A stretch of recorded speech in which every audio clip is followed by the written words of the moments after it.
Do you know why Abraham was referred to as a friend of God? You know, before you can refer to somebody as your friend, both of you must have at least one thing in common, right? So what did Abraham have in common with God? You see, what Abraham had in common with God is a heart of sacrifice. If you're careful to note, you'll see that exactly what God instructed him to do in the Old Testament was what God did for us in the New Testament. The only difference is that God was actually testing out his obedience, and he did not fail.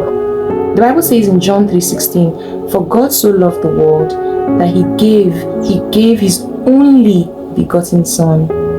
The same God who instructed Abraham to give his son, who he waited for decades.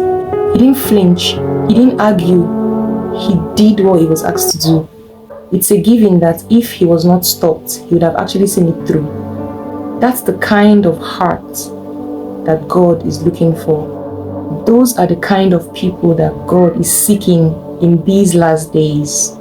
What is God asking you to do right now? I'm not saying what somebody said. What you know God is asking you to do. You're convinced that this is from God and you're still stalling. This might just be the reminder you need. Go and carry out that instruction.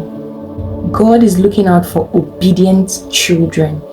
God is looking out for children with sacrificial hearts. Again, I ask, that thing that God is asking you to do, why are you not making haste to do it right now?